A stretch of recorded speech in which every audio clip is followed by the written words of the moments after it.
Okay. So while designing this talk, I intentionally decided not to mention technology. So I'm not going to talk about any of the RPA stuff that we're doing, blockchain, AI, and what have you. I might maybe touch a bit on it, but I decided maybe I would help you, you would help me walk through the journey that I went through during those 3 years with Ahli Bank. And so I'm a non-banker, and I intentionally decided to stay that way. And been a serial entrepreneur, did some advisory work for maybe 10 years, mainly helped most of the telcos in the Middle East work on introducing innovation or building their own incubation, acceleration, what have you, programs. Until I stumbled upon this opportunity to join Ahli Bank. I originally was pitching an advisory role and then somehow got cornered into becoming an employee. So this is what I do today. So I wear 2 hats. I'm the Chief Innovation Officer for the Ahli Bank Group and the CEO of Ahli Fintech, which is a fully owned subsidiary, a company that I helped co-found, owned by the bank. And the reason why we had to basically build this company is that by regulation, central bank does not allow banks to operate in this space in Jordan specifically. So we built it as a quick SPV solution that holds, basically allows us to do anything we can't do as a bank. Before I go into that, I think this slept, okay. You know this movie? The Martian, of course. So the thought process I go through, I try to validate across most of the ideas that we try to implement. And my main validation partner is my 6-year-old son, Kareem, who is fascinated with his father being here year after year at NASA. And he said, listen, ask those guys in the movie, Matt basically spends most of the movie wandering around Mars. And so how does he technically have the capability of sitting on Mars while it's around minus 80 degrees Fahrenheit? So that's the 6-year-old question to you guys. Maybe we can have a chat because Kareem is expecting an answer. Okay? So where is this area? Do you know where was this shot? This was shot in Wadi Rum in Jordan. And I invite every one of you to come spend some time in this magical space. We even have a Martian camp where you can spend some time, do some stargazing. Of course, if you're in town, you can visit Petra, you can visit the Roman ruins of Jerash. And we do have some modernization. Of course, you can do some Dead Sea floating. But we do have some interesting modernization as well. So lovely Amman is where I stay. I want to just go back and then fast forward to the first slide I presented to my board. And I'm still thinking, why did I do that? And it started with this, just because it worked in the past. And I keep reminding them with this slide every time we go through a challenge or a bump, if you may. So it started with this, and we had this discussion of how those new economics are taking place and new models are evolving with this mindset moving from scarcity towards abundance. And I remember pulling a slide similar to this to show them how the Ubers and Airbnbs and Facebook are basically designing exponential business models around moving beyond scarcity towards abundance. And the questions became, so what do we do with banking? And the statement I started with was, banks will die, banking will stay. And so what do we do if they die? And the analogy, I had to break it down into the following. So we used the business model canvas from Alex Osterwalder, and we said, so the business model today with banks, so if we look at the value proposition, it's super simple. We have deposit solutions that are lower interest. We have credit solutions that are higher interest. We give them to banked depositors or banked and unbanked borrowers. And basically, the revenue model is simple. We have interest income, fee income, and investment returns. OK, so this model has been the banking model since 1472 until today, never changed, and it's pre-internet. And I threw out the blockbuster alert. So when will the blockbuster point of time happen at banking? You never know, but it might be tomorrow. Of course, the initial challenge banks had was with fintechs. Now today we have tech fins, which is more harder. And so do we play Hunger Games and we wait till we get eaten? Or do we screw business as usual and come up with some new models? So the initial response was always, but people trust banks. So we have this trust. And so what happens today if, God forbid, our ATM network goes out of service for maybe 4 or 5 hours? Or if you get a privacy issue on data, or you get a data leak, or your mobile app no longer functions, would your clients trust you? Then even the trust issue has a new dynamic with our point of time.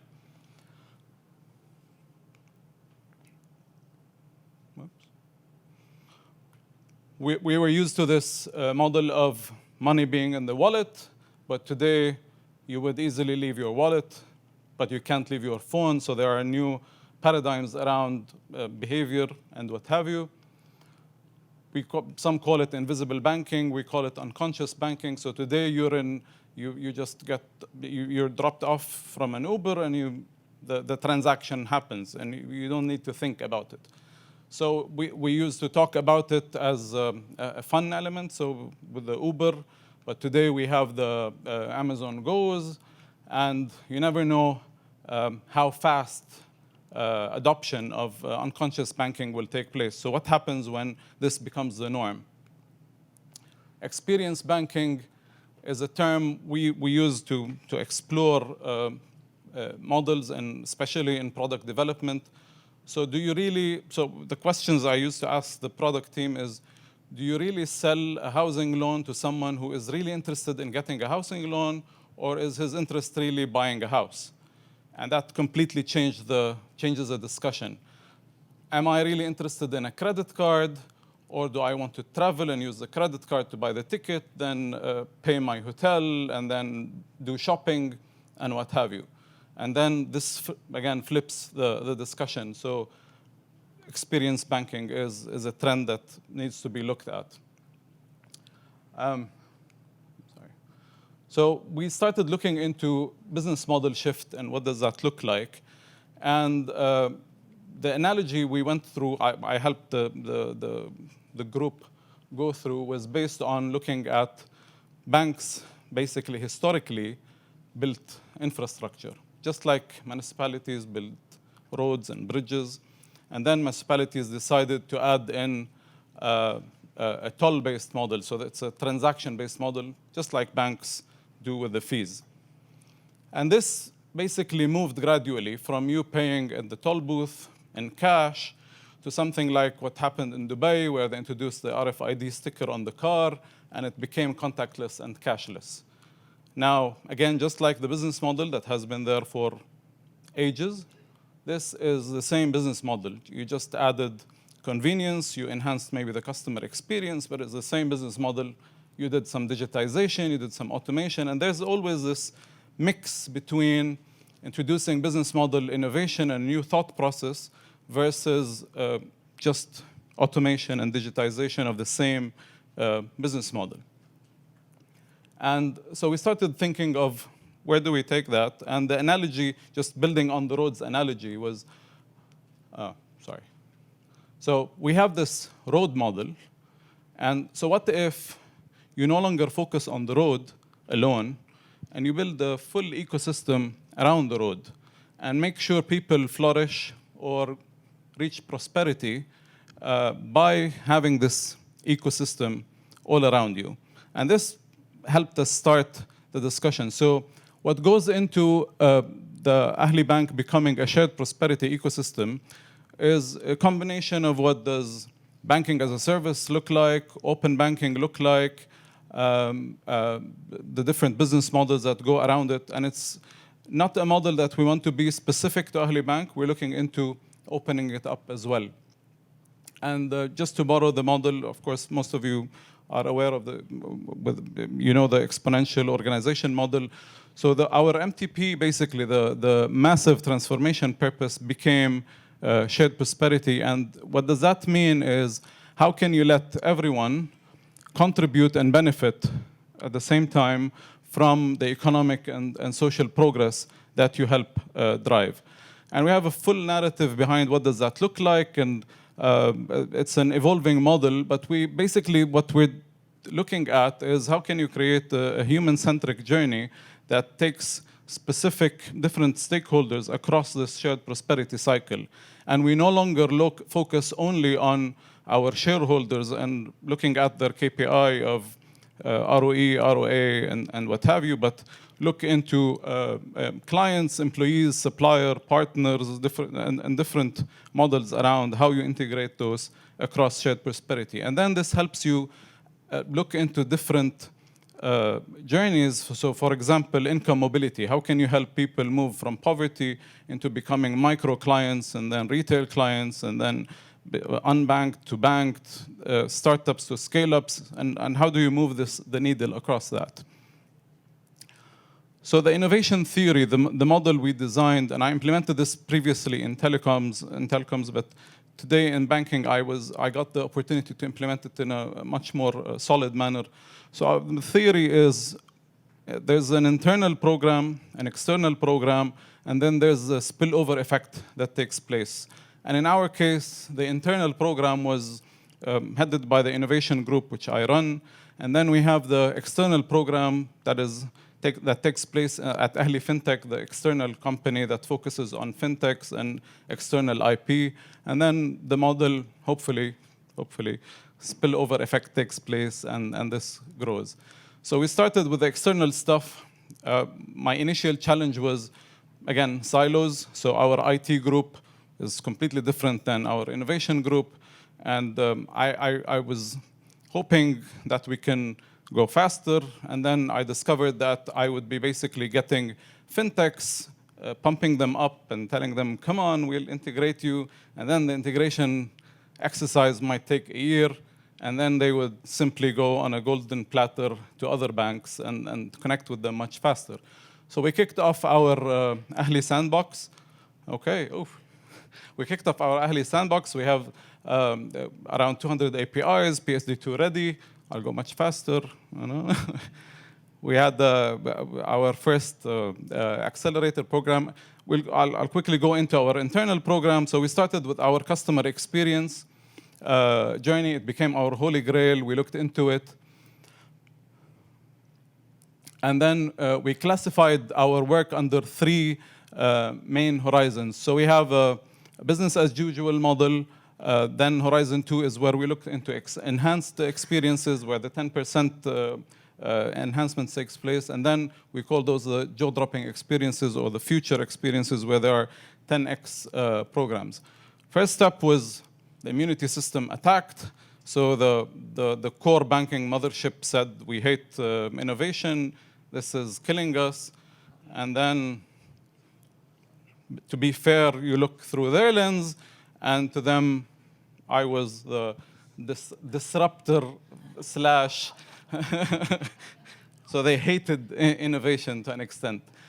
The quick model was, the quick model out of that was, we created the team we called the Black Ops team.